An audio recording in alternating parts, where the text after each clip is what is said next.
This module is primarily a continuation of the topic which we had already started discussing in the previous module. In this module, we will discuss about some more kinds of apply family of functions, and here we will also discuss another new function which is known as Swift function. We will show you how this function works and we will let you know what the syntax of this function is. We will introduce some other kinds of functions like column functions and row functions, which includes colmeans, colsums, rowmeans and rowsums. Also, a new kind of function which is known as replicate will be introduced to you. So let's see what happens and let's concentrate on the discussion. In this module, we are looking at the topic of object-oriented programming from a slightly different point of view. Primarily, R offers us 3 object-oriented systems plus the base types. So, it's a bit elaborate. Through this module, we are not assuring to give you all the details of each of the system. Instead of this, it's a lesson to identify the system you are working with and to help you to use it effectively. This module is primarily dedicated to the technical details that R's object-oriented system contains. Now, from the discussion in the previous module, we all have some of the ideas regarding the components of the object-oriented systems. Here are some of its recapitulations. Now, as we know, object-oriented programming revolves around 2 of the primary ideas, namely class and method. A class defines how the objects behave. It acts in 2 ways. Firstly, by describing their attributes, and secondly, by their relationship to other classes.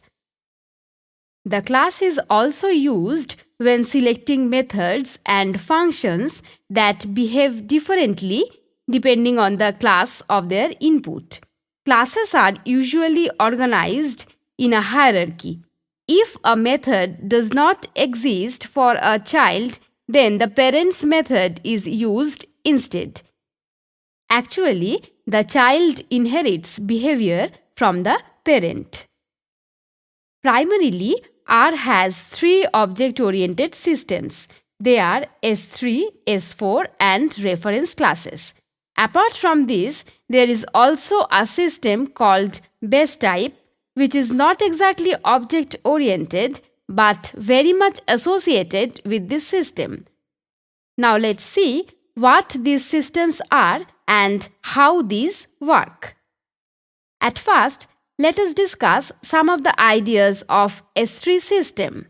Primarily, S3 is a very casual system and it has no formal definition of classes. It is different from most of the widely used programming languages like Java, C++ and so on. Now let's see how it is different from the other programming languages. Actually, the difference lies in the mechanism in which the 2 of them work. The other programming languages, which we just mentioned, implement message passing. Now, the question is, what does this message passing mean? Actually, it means that here messages or methods are sent to objects and the objects determines which function to call. Typically, this object takes an important role in the method call, usually by appearing before the name of the method or message. But the way S3 works is quite different to this.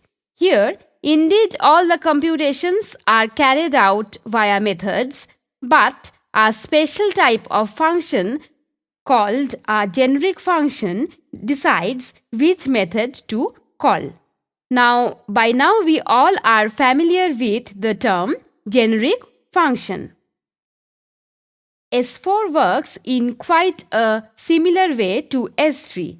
Actually, it is more formal. Now let's see what are the differences between these two.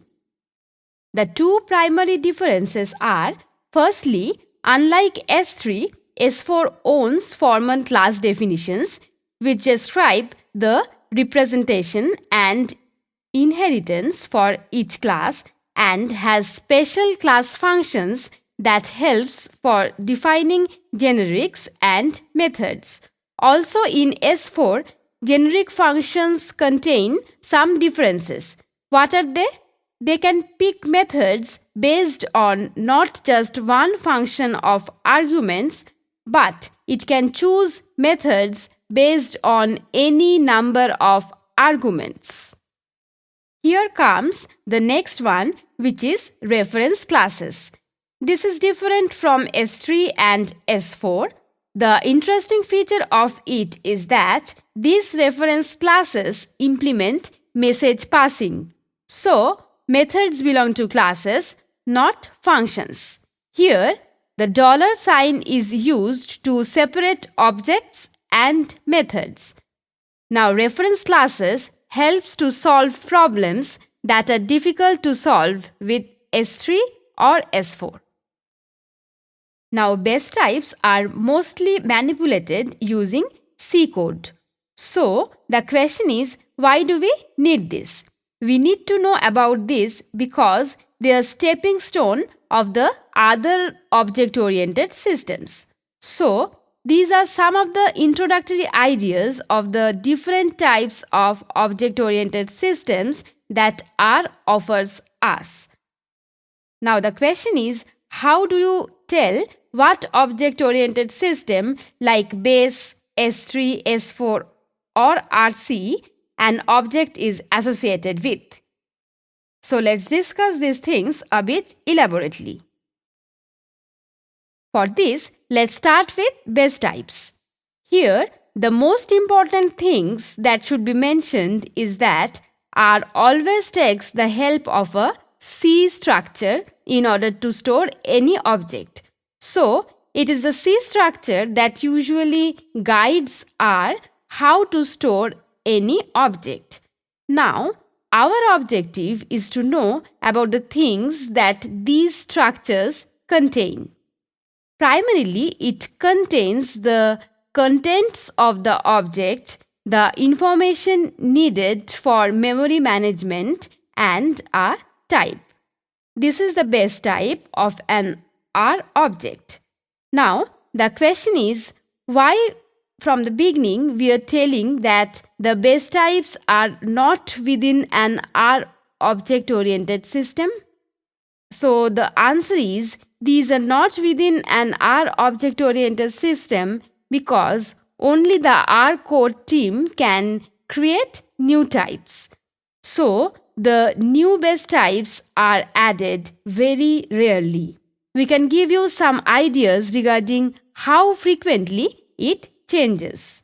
The most recent change was in 2011. At that time, two exotic types were added, which are really very useful for the diagnostic of memory problems. Indeed, this change is not visible, but they are actually very useful. Before this, back in 2005, a special base type for S4 objects was added. Data structures usually explain the most common base types like atomic, vectors, and lists. But base types also include functions and environments.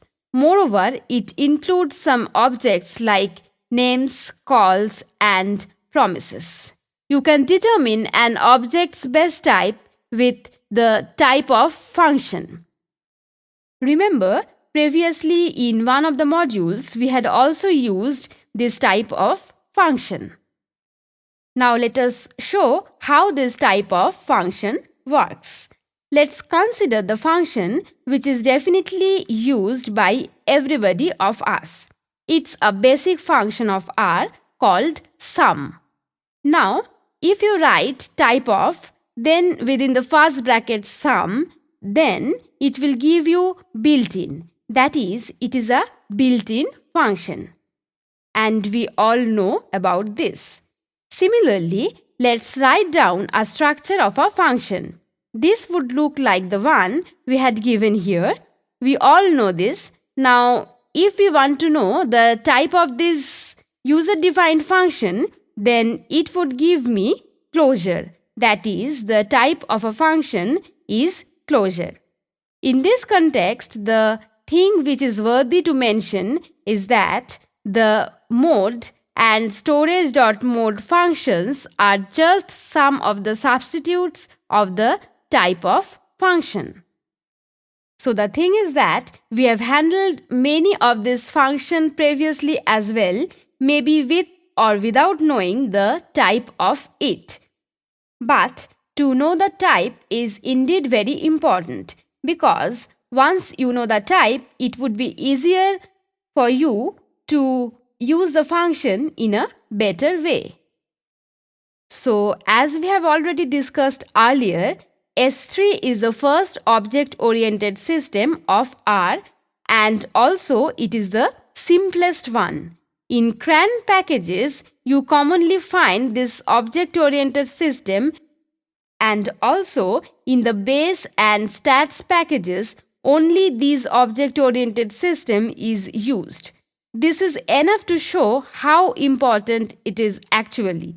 Indeed, it is simple, but it is minimal as well. By taking away even a single part of it, one can't have a useful object-oriented system. So, it is that important. Now, the question is how to identify the S3 objects. For this, we need to use the PRYR library. Let us construct the data frame. By now, we all know how to construct it. So, I am not going into the details. This data frame contains the first 5 numbers stored in A and the first 5 letters stored in B.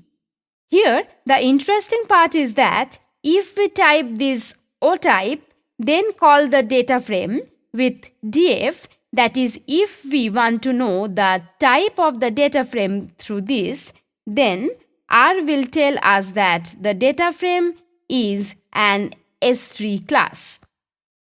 In a similar way, if we want to know the class of the factor, that is the class of the first 5 letters through the same function, then that also belongs to S3 class.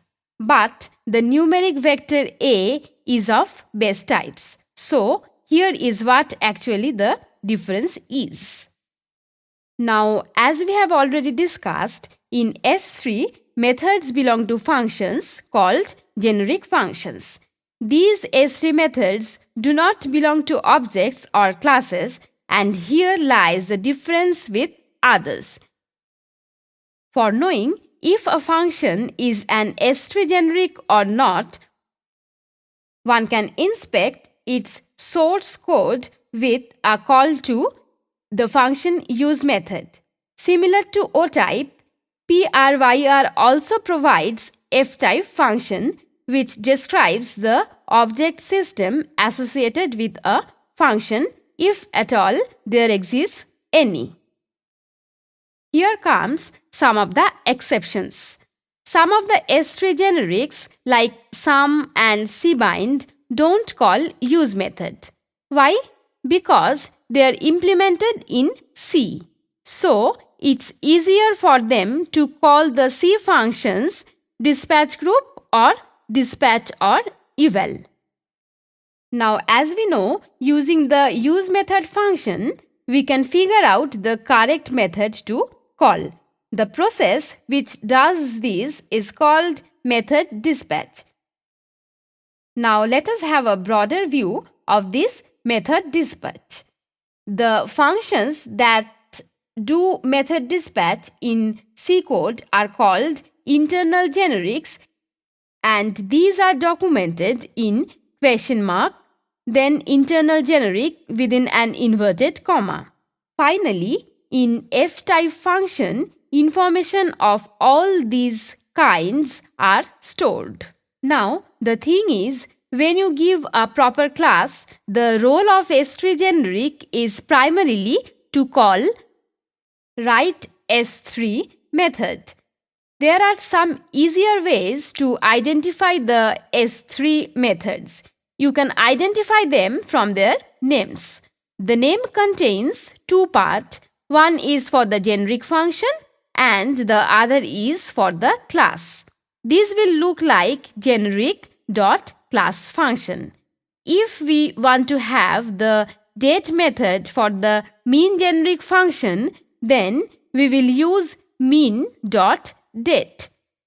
In a similar way, if we are asked to follow the print method for the factor generic, then the syntax will be print.factor.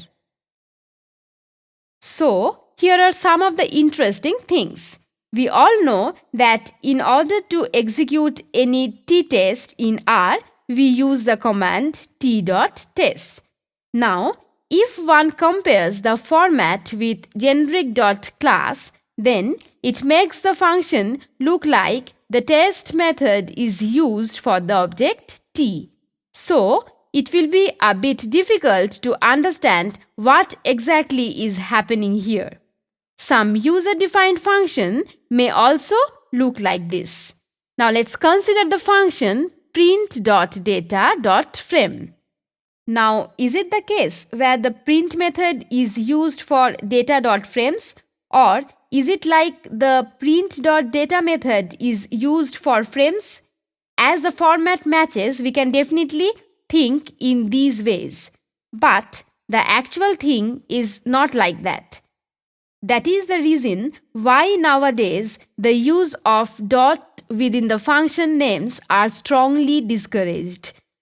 They resemble with the S3 methods, so it creates confusion unnecessarily. But even if superficially they can create problems, internally they cannot, because within the PRYR library, the function ftype, which was already discussed earlier, knows about all these kinds of functions. So, if you use this, then you will know whether the function you have chosen is an S3 method or generic. Now, suppose we are considering the data frame method for t. So, following the generic.class syntax, what do we have? We have t.data.frame. Now, this is indeed a S3 method. So, if we type ftype, then within the first bracket t.data.frame, then ftype function will confirm that this is a S3 method. Again, if we write ftype of t.test, then it will indicate that this is a generic function. Now, if you want to see the methods that a generic contains, then what do? Just type methods and open and close a first bracket, like the one we have done here. Then you can see all the methods that belong to a generic with methods. Here we want to find the methods for the generic function mean. So we followed exactly the same thing. And look at the output that we have given here. Similarly, if we want to have the methods that belong to t.test, then we will end up with the things mentioned here. Now, as we had already discussed, S3 is a simple and ad hoc system and it has no formal definition of a class. So, the question is how to define classes or create objects. Actually, the answer is already known to us because in the previous module, we had already learned how to add a class. Here, additionally, we may use the structure function as well. Also, as we had seen in the previous module, we can have the class of any object using the class function. Here, it is worthy to mention that the class of an S3 object can be a vector. Let us consider the class of GLM object. The class of the object is GLM and LM, which actually means that the generalized linear models inherit behavior from linear models. We all know this fact. Now here we have some restrictions about the class names. We generally use lowercase in class names and one should avoid dot here. You may use underscores or camel case for multi-word class names. In the previous module, we discussed the example of manipulating numerical data associated with XY plane. We had discussed the idea of constructor function there and talked about how this function acts. The fact is that most S3 classes provide constructor functions. Now there are some other aspects associated with the S3 object, like the use of use method to add new generics and many more. But let's stop here. We will continue this discussion with some examples in the next module. We will go ahead with the other systems of object-oriented programming in the next module as well. This discussion helps us to know the remaining apply functions, which includes maply, reply and tapply. Some other grouping functions like sweep function and column functions and row functions were also discussed in the discussion. A quick summary of all these functions were also included in the last part of the discussion. That will help us to memorize all these kinds of functions. So let's stop here and let's concentrate on these kinds of apply functions.